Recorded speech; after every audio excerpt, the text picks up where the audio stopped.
Hello everyone, welcome back to with video. तो आज के वीडियो में हम क्लास 11th का मैथमेटिक्स का बेसलाइन टेस्ट जो आपका हो रहा है उसका पूरा सॉल्यूशन प्रोवाइड करेंगे, जो कि आपकी 40 मार्क्स का है। 40 मार्क्स का सॉल्यूशन आपको आज के इस वीडियो में प्रोवाइड करेंगे। अब आप लोग फिजिक्स, केमिस्ट्री और बायोलॉजी इन तीनों सब्जेक्ट में से ढूंढ रहे हैं, तो तीनों का लिंक डिस्क्रिप्शन बॉक्स में आपको डाल दिया है, तो जाके देख लो, या फिर आप चैनल को एक बार चैनल के होम पेज में जाओगे तो तीनों से आपको मिल जाएंगे। चेक कर लेना कौन से सब्जेक्ट का देखना है, ठीक है। तो सभी सब्जेक्ट्स को मैंने प्रोवाइड कर दिया है। अब ये है मैथ्स का, और इंग्लिश का भी डाल दिया है, ठीक है। और अदर सब्जेक्ट का चाहिए तो फटाफट कमेंट करके बताओ, तो इसका भी डाल देंगे। और चलिए शुरू करते हैं आज के इस वीडियो को और देख लेते हैं पूरा सोल्यूशन मैथ्स का, ठीक है, जो कि आपका पार्ट ए और पार्ट बी में डिवाइडेड है। तो पार्ट ए में पहला क्वेश्चन जैसे कि आप देखें, संख्या एक के लिए निम्नलिखित में से कौन सा कथन सत्य है।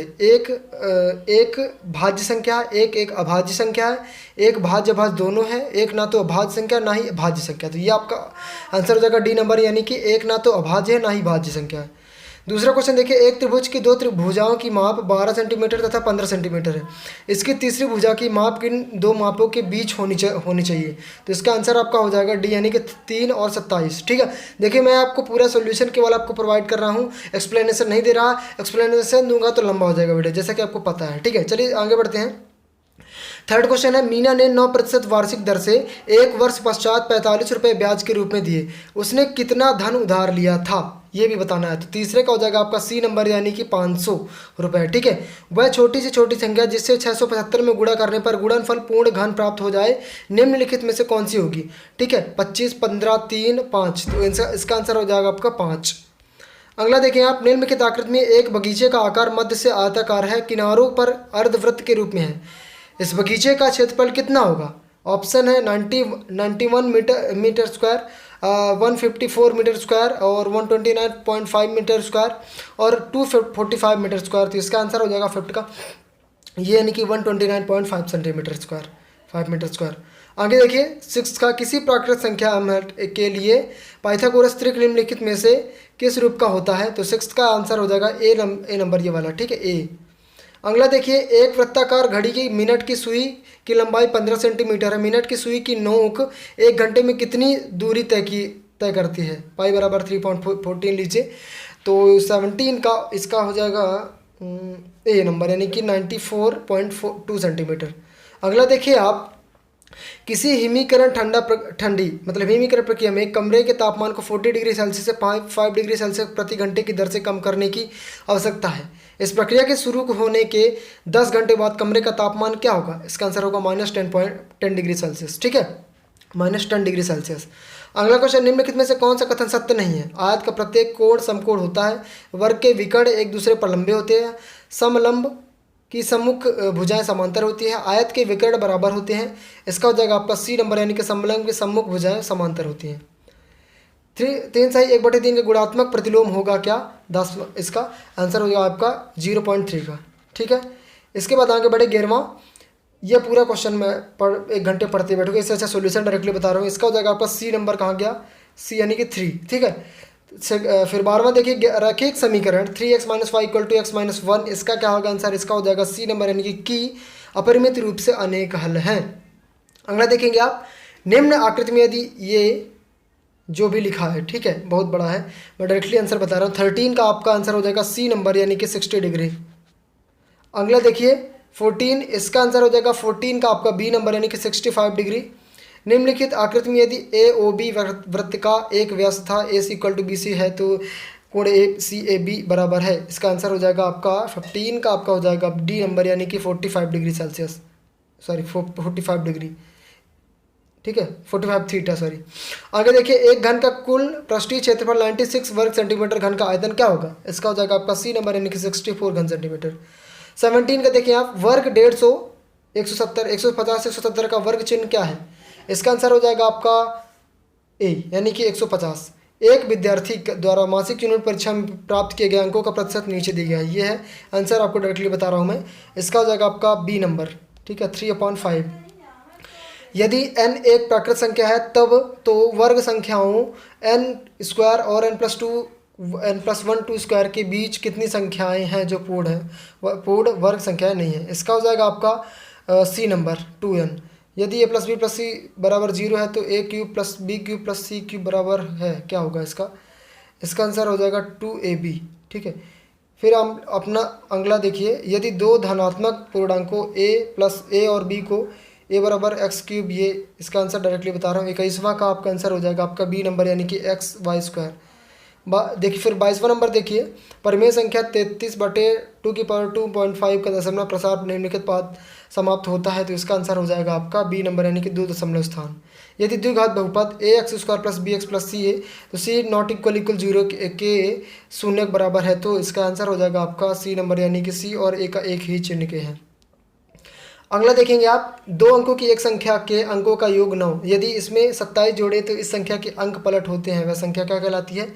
वो कहलाती है डी नंबर यानी कि 24 का डी यानी कि 36 हो जाएगा। अगला देखिए आप, यदि 3x plus 2ky equal to 2 और 2x plus 5y plus 1 equal to 0 द्वारा दी जाने वाली रेखाएं परस्पर समांतर हैं, तो k का मान क्या होगा? इसका हो जाएगा आपका 25 का हो जाएगा आपका सी नंबर यानी कि 15/4। निम्नलिखित में से किस समीकरण का एक मूल 2 है? तो इसका आंसर हो जाएगा आपका सी नंबर यानी कि 2x square minus 7x plus 6 equal to 0। अगला देखेंगे आप 7, ये समीकरण एक्स स्क्वायर प्लस 1 की power 2 minus X square equal to 0, इसका आंसर हो जाएगा 27 का डी यानी कि कोई वास्तविक मूल नहीं है। चलिए आगे बढ़ते हैं। 28, उस एपी का सार्व अंतर क्या है जिसमें a18 minus a14 equal to 32 है, तो इसका आंसर हो जाएगा आपका ए नंबर यानी कि 8।